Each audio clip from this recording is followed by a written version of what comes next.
Hello and welcome to another Modswell video. I'm your host Maxwell. I'm finally back in the UK and I'm ready to start making videos again. Today I'm going to be taking a look at my top 5 mods that came out whilst I was away. Each of the mods I'm looking at will be available on Xbox and PC. I'm going to stick to brand new mods, however there has been some great additions or edits to old ones worth checking out. A new version of SRCEO for those sadists who love difficult combat, and a new update to Bruma with 1K textures for a smoother experience. I will leave a link to those, but for now, I want to talk about the 5 I've chosen, so let's get started. In 5th, I've decided to go for action-based projectiles. This mod is a really fun way to make combat feel that bit more epic. What it does is slow down all projectile-style attacks to allow for dodging. Skyrim projectiles have always been pretty fast, and even with Ultimate Dodge mod, the perfect roll wouldn't get you out of danger. This is now a problem of the past. The changes are across the board, from arrows to bolts, to fireballs, ice spikes and even Shurus venom. I love this because it leaves a level of consistency on the battlefield, meaning as you learn your timings, your skill and combat will improve. With the vanilla system, there really was only a few things you could ever do to get better, before you hit that inevitable skill ceiling. Anything that includes features like this is going to raise that ceiling and allow for more development. This is a feature of many role-playing games too, and cinematically this allows for you to create some amazing clips. But remember that these changes are going to affect you as well, so your magic and archery are going to have to be more tactical to get that win. Action-based projectiles comes in at 4.6 megabytes, making it a fairly small mod.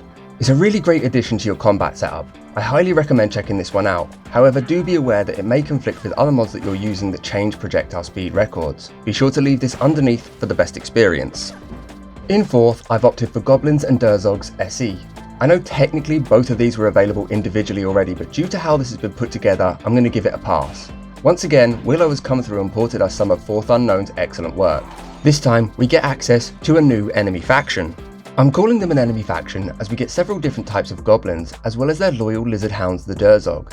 This makes a more complete faction than either the bandits or the Forsworn, with quite a bit of extra depth than either of those.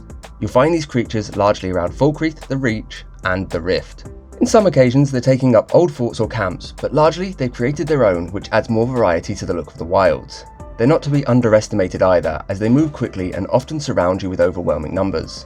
I chose to add these in as the Durzogs have my favourite design of pretty much any new enemy mod, and having them pair off with goblins gave them more of a rounded feel. Beforehand, you find them skulking in strange locations, but now they're linked and have a purpose, and that brings them up several stages in my book. The goblin mods have always been a fun addition, as they occupy spaces between other camps, meaning less travel for a scrap, which I'm always on board with. They are a great looking spawn and act as you would expect given standard lore around goblins. To get your hands on this gem, you will need to fork out a fairly large 37.8 megabytes. This is definitely achievable in most orders and comes highly recommended for anyone building a fantasy load order.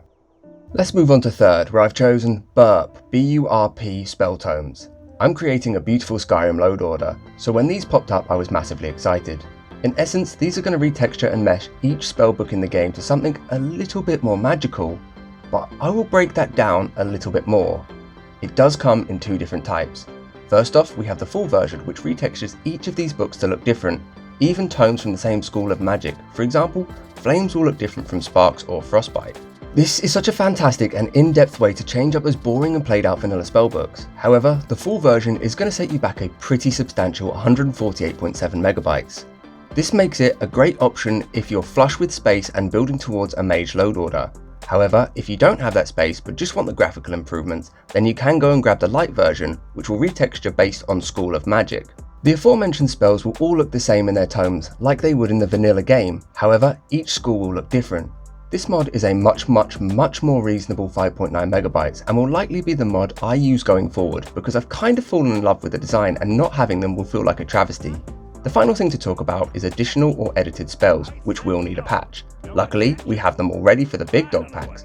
So for those of you using anything like Apocalypse, Arcanum or Odin, amongst a few others, are in luck. I have left the links for each of those patches in the description to make it easier for everyone to find. Up in 2nd place, I've gone and chosen main questline voiced. I'm guessing everyone has already worked out what this does purely based off of its name. Simply put, your character is now going to speak during the main quests. But I'll get into how this works a little bit, just for some clarification. Your character only speaks in response to the NPC they're talking to, so when starting a conversation, they will be silent. However, in response to what they say, you'll notice quotation marks around the dialogue. This indicates your player has voice lines to use. Select that line and you can listen to what they're saying. Cinematically and immersively speaking, this is such a huge step forward for the game, and when coupled with any kind of dialogue camera, it will feel a lot more like a modern mainstream game. What's great is there are usually options of what to say, so you'll hear different things in different playthroughs. This is such a huge game changer in terms of realism, and it's only going to get better from here as updates are planned for the future. I was surprised by just how much dialogue had been recorded by the voice actor, and more surprised by how little it costs. At only 12.8 megabytes, it's very easy to just slot in and leave in most orders. But it's in second place. How can a mod like this be in second? Honestly, it's because it still needs some polishing off. I love the work that's been done, but almost so much that I want more. I'd love to be able to open a conversation with dialogue as well. It's worth noting that you may want to download Silent Player SE so you don't get interrupted by stupid player noises or voice lines that don't match the current player voice. Despite these downsides, I really think people should try this mod out to increase the cinematic and realistic nature so many people strive for. But please be aware that there is a male and female voice pack. I've left them with an M or an F in the links below to signify which is which. Well, there's no telling what it means. What would you have What's me the do meaning then? of this interruption? Nothing?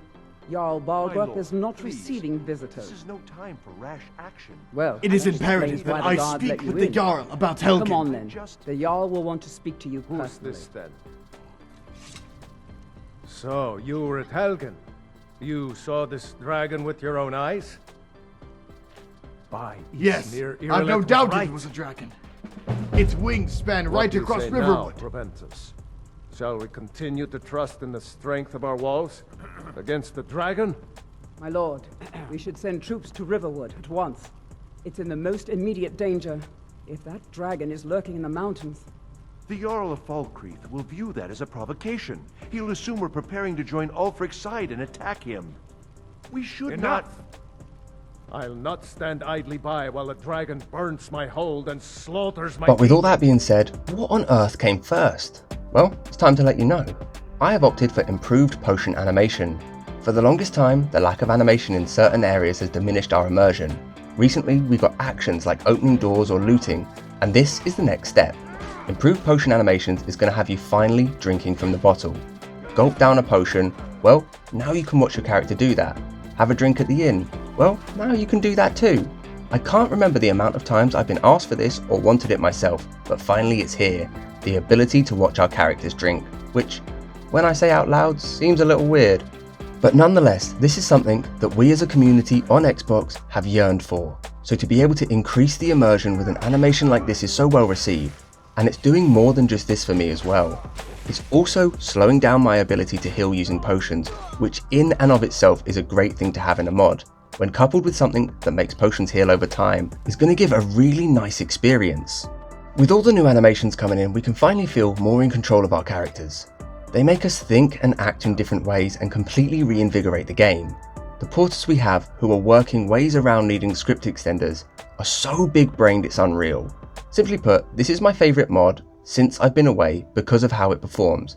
It looks brilliant and it plays into many different build styles. It certainly suits mages or myself who loves Witcher builds, but its cost of 12.2 kilobytes make it a total must-have for every single order. And on that, I'm going to end it. As always, I've left links for the PC and Xbox versions of these mods in the description, as well as a link to my Discord and the Skyrim Xbox mods subreddit for anyone after further help. I'd also really appreciate if you checked out the links to Ehatch, who makes my music. He is extremely talented and deserves some love. If this has helped, I would as always appreciate those likes, comments and of course subscriptions. Those coupled with the average view time really help spread my work out there. They also make me feel all warm and fuzzy inside. Either way, thank you for watching and I hope to see you in the next one.